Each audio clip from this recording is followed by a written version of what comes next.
कांग्रेस नेता शशि थरूर को भारतीय जनता पार्टी ने दिया बड़ा तोहफा, तो उड़ गए कांग्रेस पार्टी के होश। मोदी के मास्टर स्ट्रोक से अचंभित रह गए राहुल गांधी। जी हाँ दोस्तों, बड़ी खबर अपडेट आपको बताना चाहेंगे।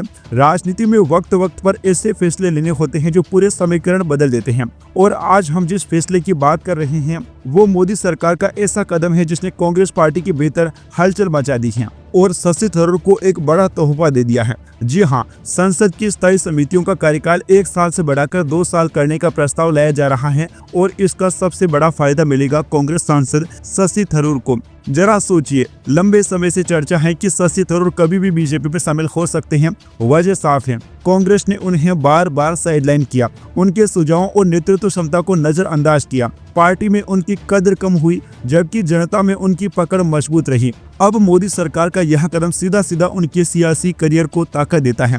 विदेश मामलों की संसदीय समिति के अध्यक्ष के तौर पर शशि थरूर 2 साल तक उसी पद पर बने रहेंगे। यानी कांग्रेस ने भले ही उन्हें दरकिनार कर दिया हो, लेकिन संसद के भीतर उनकी ताकत और बढ़ने वाली है। और यहीं पर आती है बड़ी राजनीति। अगर शशि थरूर भविष्य में बीजेपी में आते हैं तो केरल में कांग्रेस पार्टी को भारी नुकसान होगा, क्योंकि वहां शशि थरूर का मजबूत जनाधार है और उनका करिश्मा मतदाताओं पर साफ नजर आता है।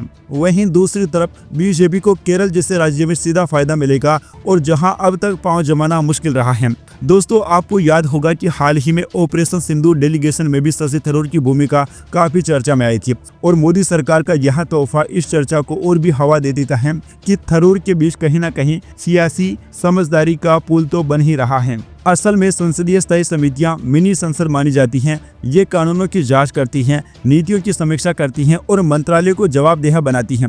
लेकिन अब तक इनका कार्यकाल सिर्फ 1 साल का होता था, जो कि काफी कम माना जाता था। मोदी सरकार चाहती है कि इसे 2 साल कर दिया जाए ताकि और भी गहराई से काम किया जा सके। लेकिन ध्यान रहे, इसका सबसे बड़ा लाभ सिर्फ और सिर्फ शशि थरूर को ही होगा। कांग्रेस के भीतर जहां उनकी आवाज को दबाया गया, वहीं संसद में उन्हें और भी मजबूती मिलेगी। तो यह कांग्रेस पार्टी के लिए बहुत ही बड़ा झटका है। अब दोस्तों, सवाल उठता है, क्या ये सिर्फ संसदीय सुधार हैं या फिर इसके पीछे एक गहरी राजनीतिक चाल है? क्या शशि थरूर का कांग्रेस से मोहभंग और बीजेपी के साथ बढ़ती निकटता आने वाले वक्त में बड़ा धमाका करेगी?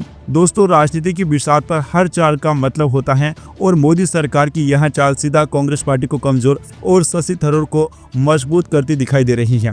अगर आपको भी लगता है कि आने वाले समय में शशि थरूर भारतीय राजनीति का बड़ा चेहरा बनने वाले हैं, तो इस वीडियो को लाइक, शेयर और सब्सक्राइब करना ना भूलिए, और नीचे कमेंट में हमें बताइए, क्या शशि थरूर बीजेपी का तुरुप का इक्का बन सकते हैं?